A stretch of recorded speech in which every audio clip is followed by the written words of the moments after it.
He conocido a grandes hombres en mi vida. Pero solo a un coloso. Un rey no nace rey. Se forja. ¿Qué harías si alcanzaras los confines del mundo?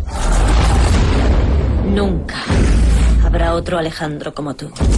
Alejandro Magno. ¡Miedo!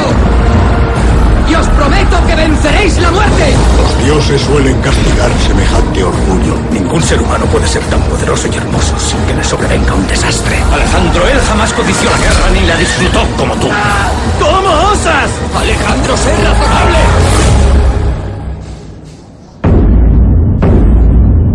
¡El rey vive! La regla de la guerra es hacer uno lo que les pide a sus hombres que hagan. ¡Y él me ha hablado como me hablas tú! ¡Mi vientre, vengador! ¡La veo en tu solo una vez! Hay que ser fuerte. Todo cuanto desees, el mundo es tuyo. ¡Siempre se recordará! Al final, solo importa lo que has logrado.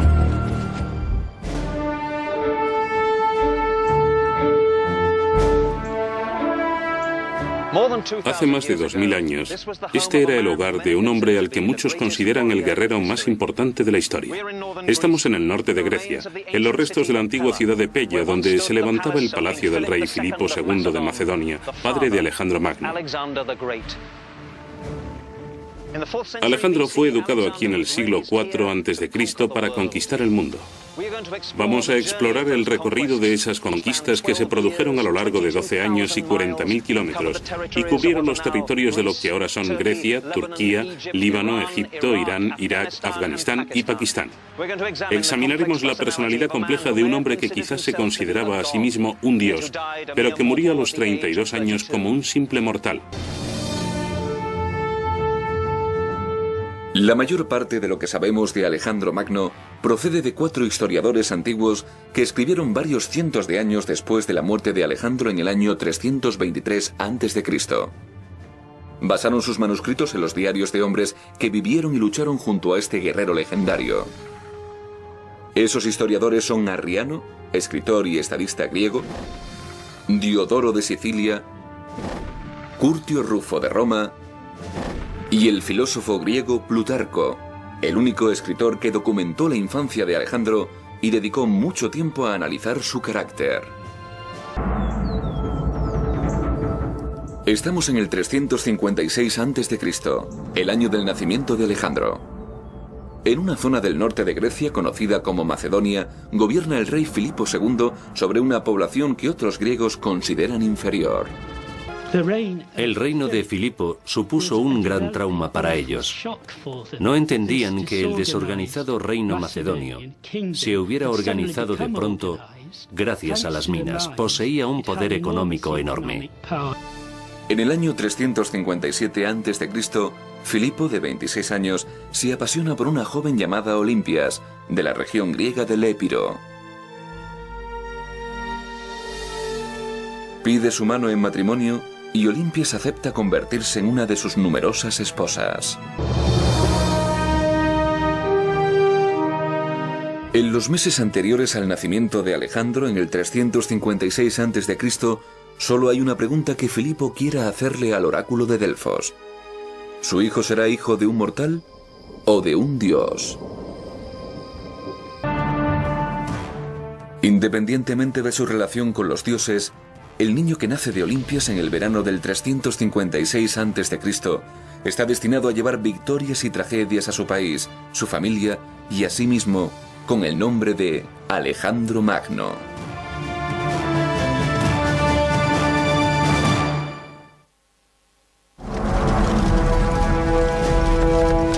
En la época del nacimiento de Alejandro Magno, en el 356 a.C., las tropas de Filipo II están ocupadas ampliando el reino. En la región de Macedonia, al norte de Grecia, hay 2 ciudades prominentes. Aigai, llamada ahora Vergina, es la primera capital macedonia y sigue siendo un centro activo de devoción por la tradición, arte y política. 340 a.C. El rey Filipo II de Macedonia, padre de Alejandro, de 16 años, está en guerra. Su objetivo, el control de Grecia. Cuando Alejandro cumple 16 años, Filipo controla la mayor parte de Grecia.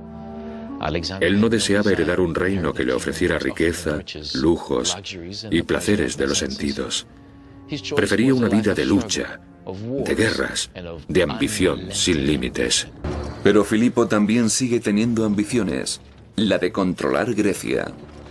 Y los dos enemigos más poderosos que se interponen en su camino son los ejércitos de Tebas y Atenas.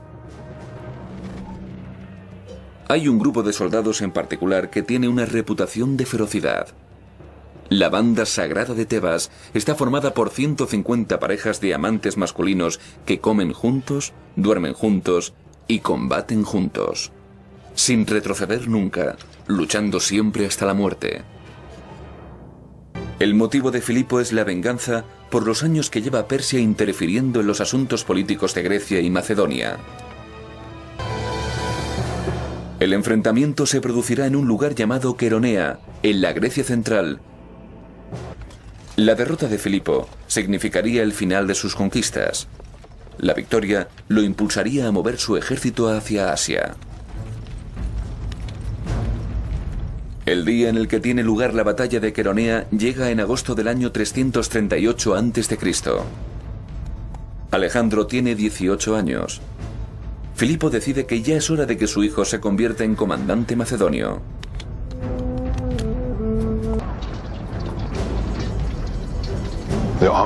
Al amanecer se despliegan los ejércitos y el rey coloca a su hijo Alejandro, joven en años pero famoso por su valor y su rapidez de actuación, en uno de los flancos, al lado de los generales más experimentados, mientras él manda el otro flanco al frente de sus hombres armados con lanzas. Se colocan unidades individuales donde lo requiere la ocasión. Al otro lado, divididos en línea según sus nacionalidades, los atenienses están al mando de un flanco y los tebanos del otro. Los atenienses y sus aliados avanzan por el campo de batalla hacia los macedonios en aparente retirada. Pero los tebanos, que son tropas más disciplinadas, se quedan donde están, lo cual resulta ser un error. Porque entre los tebanos y sus aliados se abre un hueco y Alejandro lo ve. Está esperando con la caballería y cuando ve el hueco se lanza a la carga, lo atraviesa, rodea a los tebanos y puede atacar a los aliados por el lateral. Al mismo tiempo, la falange macedonia deja de retroceder y empieza a avanzar. Se lanzan sobre los atenienses como una apisonadora.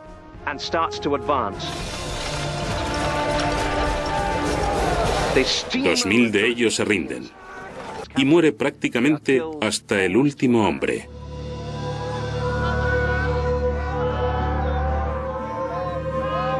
Tras la sangrienta batalla, en agosto del año 338 a.C., los campos de Queronea quedan cubiertos de cuerpos.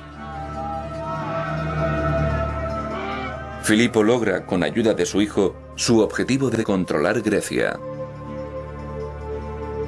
La batalla de Querona logró dos cosas. A nivel personal demostró que Alejandro era un comandante eficaz y valiente, de lo que seguramente era la mejor fuerza de caballería que ha visto nunca el mundo. Políticamente estableció el control de Filipo sobre Atenas y la mayoría de las ciudades-estado griegas. Pero la relación entre el padre y el hijo estaba a punto de cambiar. Nunca más le encomendaría a Filipo una misión tan importante. En el otoño del 338 a.C., el rey Filipo de Macedonia controla casi toda Grecia. Una victoria decisiva en Queronea, en la que Alejandro juega un papel importante en la derrota de los atenienses, inspira un gran respeto en las tropas macedonias por un nuevo liderazgo padre-hijo. A los pocos meses de su victoria en Queronea, Filipo decide tomar otra esposa. Cleopatra, de 20 años y de una importante familia macedonia, acepta casarse con él. Independientemente de su motivación, la decisión de Filipo de casarse con Cleopatra provoca una pelea importante con Alejandro y su madre Olimpias. Si Cleopatra, que es macedonia, da a luz un hijo varón, este ocupará el lugar de Alejandro como heredero legítimo al trono de Filipo. ya que la madre de Alejandro es de Épiro, que no es parte de Macedonia. La creciente tensión entre miembros de la familia alcanza su punto cumbre la noche de la boda de la pareja, en el otoño del 338 a.C. Después del escándalo del banquete de bodas, Alejandro y su madre Olimpias parten al exilio. Pero Filipo no tarda en darse cuenta de que el Estado necesita un heredero al trono reconocido y él necesita un buen comandante. Convence a Alejandro para que vuelva a casa. Pero Olimpias no regresa. Filipo se concentra ahora en su nuevo objetivo. Con Grecia bajo su control, quiere extender su reino por Asia. Envía una pequeña expedición de tropas a la costa occidental de Asia al mando de su general Parmenio para que estudien los obstáculos y establezcan una cabeza de puente. Parmenio era su general más antiguo, un hombre muy importante para él. Era su mano derecha y de toda confianza. También era un conspirador político de primer orden. Y sus mayores ventajas eran, primero, su fidelidad absoluta a Filipo y, segundo, su habilidad indudable como general. La celebración de Filipo tiene lugar en terrenos del palacio de la antigua capital de Aigai. Es octubre del año 336 a.C. Este es el teatro del Palacio Real de Aigai. Aquí se reúnen miles de macedonios con el rey Filipo y con Alejandro para un festival en honor de los dioses. Según el historiador antiguo Diodoro, Filipo aprecia a Pausanias a causa de su belleza. Pero cuando el rey se encapricha de otro joven, Pausanias reacciona mal. Acusa al joven de ser un hermafrodita promiscuo. Pausanias es castigado por eso. Lo llenan de vino hasta emborracharlo, y cuando está inconsciente, lo entregan a los muleros del rey para que abusen de él en una borrachera. Más tarde se queja ante Filipo de esos abusos, pero el rey no actúa contra los responsables. Pausanias, enfurecido, se acerca a Filipo, lo apuñala y huye. Pero cae muerto antes de que pueda escapar. Alejandro corre hacia su padre, pero es demasiado tarde. Filipo muere el 336 a.C. ¿Aceptará Grecia a Alejandro como rey? Después de una cremación ceremoniosa, los huesos de Filipo y sus posesiones más preciadas son colocados en el interior de una cámara funeraria que se cubre con toneladas de tierra. Según una costumbre antigua, cuanto más alto el montículo, más importante la persona. Aquí es donde enterraron al rey Filipo II, cerca de su palacio, bajo un montículo de tierra que se conoce como el Gran Túmulo. La tumba permaneció oculta más de 2000 años, hasta 1977, cuando la descubrió el arqueólogo griego Manolis Andrónicos. 15 años más tarde, se construye un magnífico museo en el interior del túmulo. El Museo de Vergina es una maravilla de arquitectura y diseño modernos. Aquí se exponen objetos encontrados en varias tumbas. Inmediatamente después del entierro de su padre, Alejandro se enfrenta al desafío más importante de su joven vida: probar a los ciudadanos de Macedonia que merece ser rey. Alejandro tenía solo 20 años cuando heredó el reino, que en aquel momento estaba plagado de envidias y disputas. Los consejeros macedonios de Alejandro temían que se avecinara una crisis y aconsejaron al joven rey que dejara en paz a los estados griegos y no usara la fuerza contra ellos. Alejandro, sin embargo, optó por lo contrario y decidió que el único modo de asegurar su reino era actuar con audacia y espíritu arrogante. Estaba seguro de que, si cedía aunque solo fuera una fracción de su autoridad, todos sus enemigos lo atacarían a la vez. En menos de 6 meses, Alejandro recupera el control de Grecia al mando de su ejército macedonio y se gana el respeto de sus tropas por su decisión y su valentía. El rey Alejandro vuelve entonces su atención hacia lo que se convertirá en el objetivo de su vida: la conquista de Persia. A punto de embarcarse en lo que será un viaje de 12 años, puede que Alejandro se considere a sí mismo fruto de un linaje divino. O puede que no. ¿Es Alejandro hijo de un dios? ¿O es un mero mortal?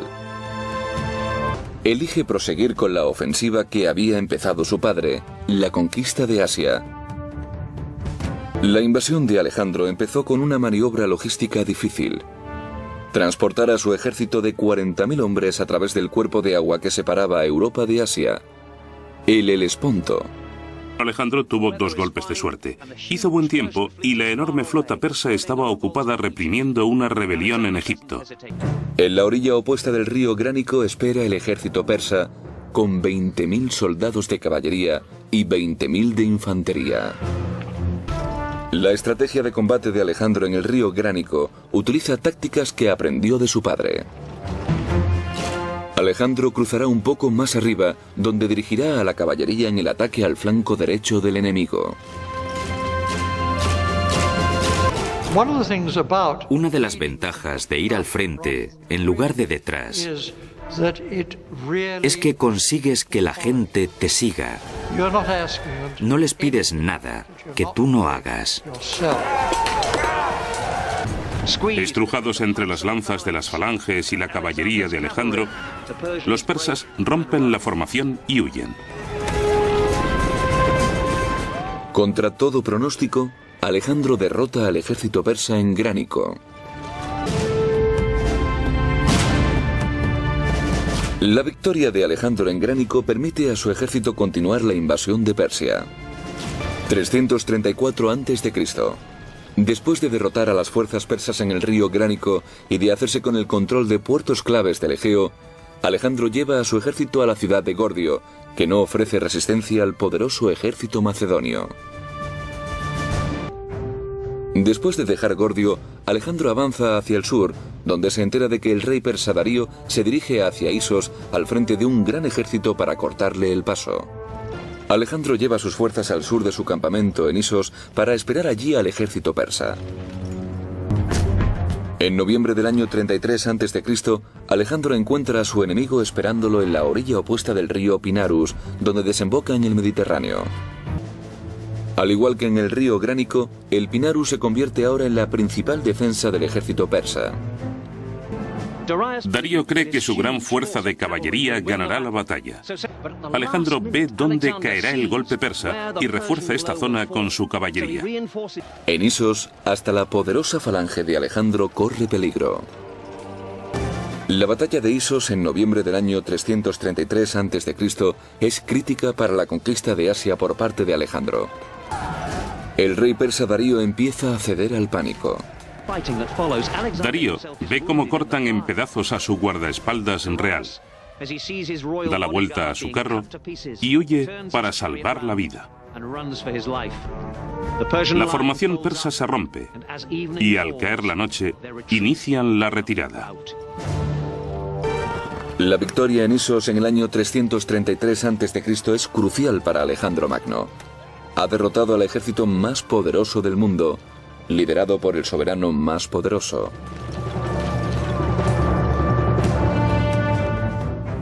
Alejandro prosigue su conquista de los puertos de mar asiáticos. Chipre y Fenicia caen fácilmente en sus manos. Darío pedía a Alejandro que aceptara un rescate por los prisioneros persas.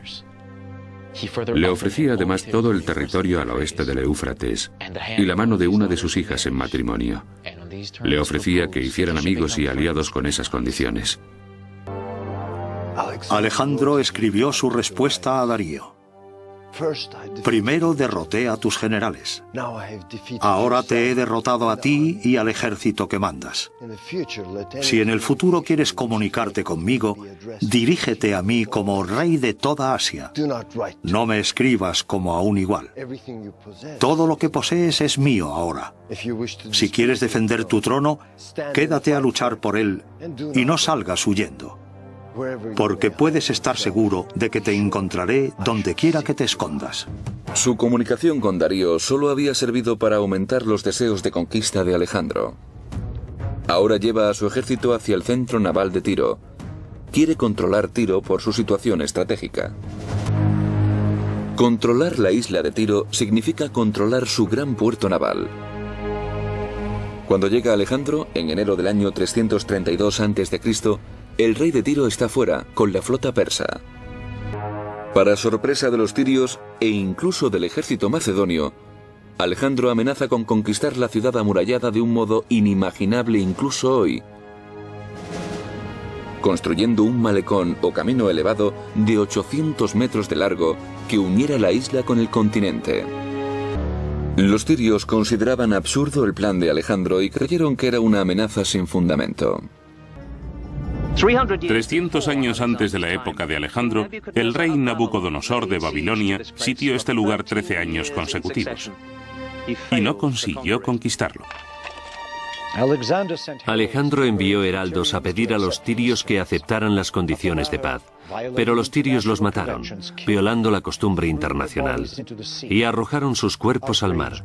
Alejandro, ultrajado por el asesinato deshonroso de sus hombres, decidió poner sitio a la ciudad.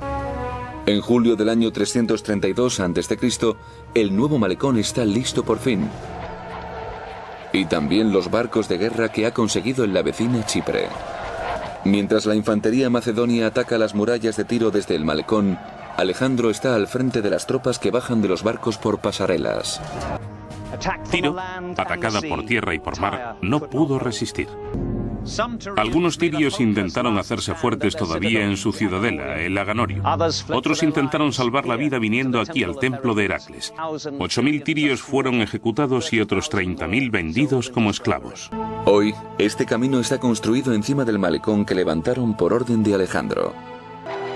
La conquista de la isla amurallada de Tiro ha pasado a la historia como uno de los logros más increíbles de cualquier ejército. Con los puertos egeos bajo su control, lleva su ejército a Egipto. Después de viajar a través de Heliópolis y Memphis, Alejandro llega a una costa tan hermosa que imagina un gran puerto marino en ella.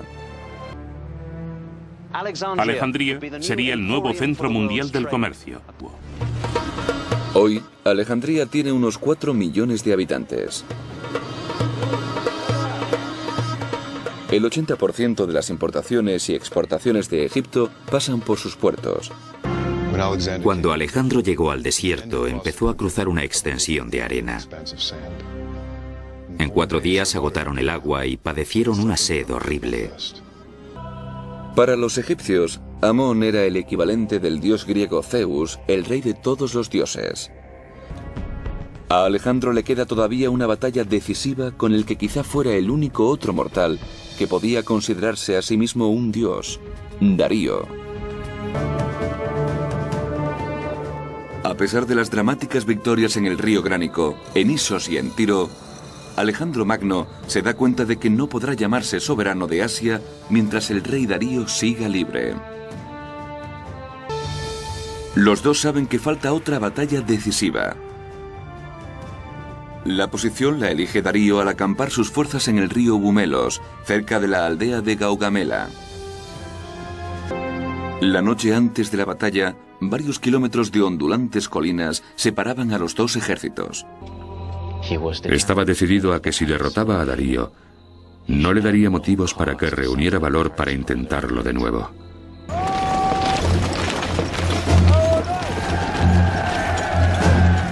La falange de Alejandro avanza en formación, lenta pero metódicamente, al encuentro de las nuevas armas de Darío. Al frente de su caballería, contra el ala derecha de la caballería persa. Allí tuvo lugar la lucha más encarnizada de las dos caballerías en toda la batalla. Al darse cuenta de que Darío no se apoya en su infantería, sino en sus escuadrones de caballeros fuertemente armados, tienta a las dos alas de la caballería persa a lanzarse contra sus flancos. Confía en que los flancos aguanten el tiempo suficiente para crear un hueco en la línea persa que permita pasar a su caballería. Y eso es lo que ocurre. Darío sigue adelante, dejando atrás su carro, su arco y su lanza. El rey huye una vez más. Alejandro sabe que Darío será mucho más valioso gobernando Persia bajo sus órdenes que como soberano muerto. Muchos consideran que la victoria de Alejandro en la batalla de Gaugamela es la más importante en su conquista de Asia. Alejandro fue proclamado rey de Asia. Antes de que pasen 4 meses de su victoria de Gaugamela, en enero del año 330 a.C., Alejandro se apodera del palacio de Darío y de la ciudad de Persépolis, en la Persia antigua. Ahora toda Persia, su capital y las toneladas de oro y plata de su tesoro pertenecen a Alejandro. Alejandro permanece 4 meses con su ejército en Persépolis, regodeándose en los despojos de la victoria, antes de continuar su conquista de Asia. En una de esas borracheras, un cortesano dijo que si Alejandro daba la orden de quemar el palacio persa, se ganaría la gratitud profunda de los griegos, y el rey se mostró entusiasmado. ¿Por qué no vengamos a Grecia y quemamos la ciudad entera? A los macedonios les avergonzó. Cuando Alejandro se entera de que Darío se dirige hacia el norte, reanuda de nuevo la caza. Le informaron de que Darío había sido arrestado por sus propios comandantes. Junio del 330 a.C.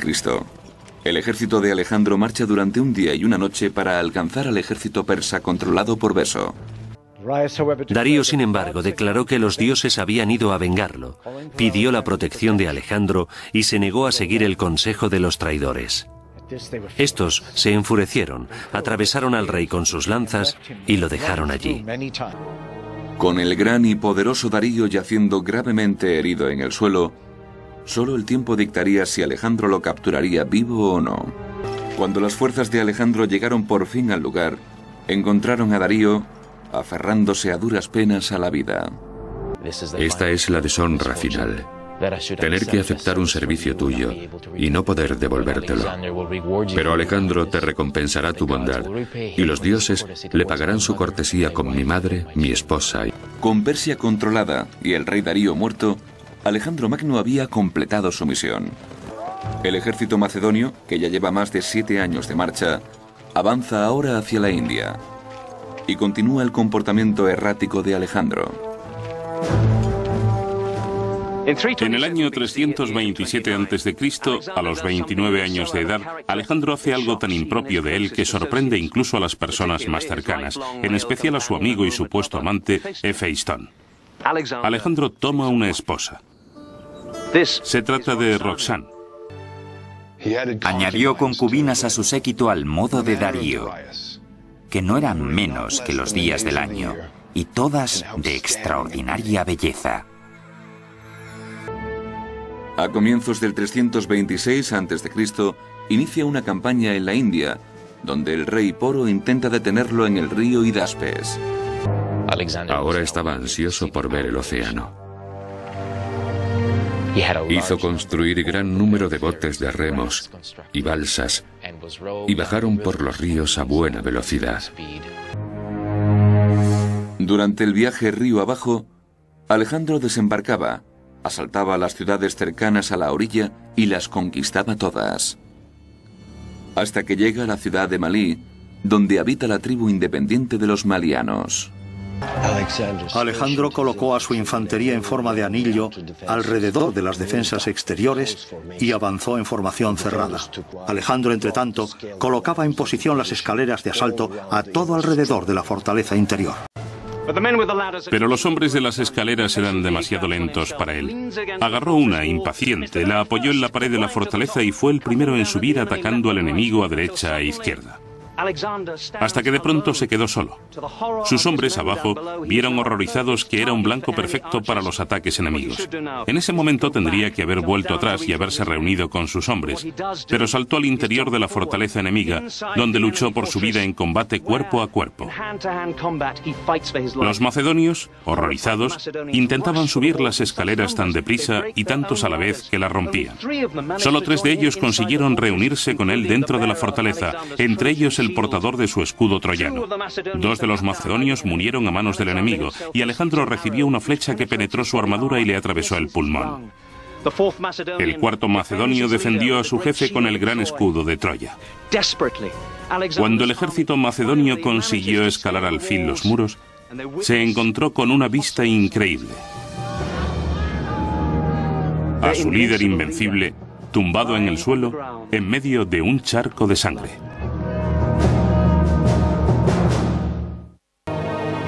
Los soldados de Alejandro comprenden que su vida corre peligro. Alejandro se recupera lentamente. En los 2 años siguientes marcha con su ejército de regreso a Grecia, a veces por tierra y a veces por mar. En julio del año 324 a.C. sufre una herida aún peor. Su íntimo amigo Hefeistón muere de una enfermedad desconocida. Alejandro queda destrozado. Menos de un año después de la muerte de Hefeistón, Alejandro descansa en Babilonia, donde planea la posible conquista de Arabia, cuando él también cae enfermo. Es también en ese momento cuando los oficiales de Alejandro empiezan a preguntarse qué ocurrirá si él muere. ¿Quién gobernará los territorios conquistados? La idea de gobernar un imperio tan vasto sin Alejandro asusta bastante. A sus oficiales no les cabe duda de que ningún ser humano solo podrá nunca ocupar su lugar. Habrá pues que dividir los territorios. También saben que si Alejandro no dice quién heredará qué regiones, la envidia puede hacer que se enfrenten entre sí jefes que han luchado antes unidos bajo un rey poderoso. En la noche del 9 de junio del año 323 a.C., un grupo de oficiales acompañan a su rey, cuya salud empeora. Él les dice: predigo una gran batalla funeraria en mi honor. Cuando se acerca el final, se reúnen a su alrededor y le hacen la pregunta crítica: ¿a quién deja su reino? Alejandro susurra débilmente su última palabra: Crastito, el más fuerte. En la madrugada del 10 de junio, sus ojos se cierran para siempre.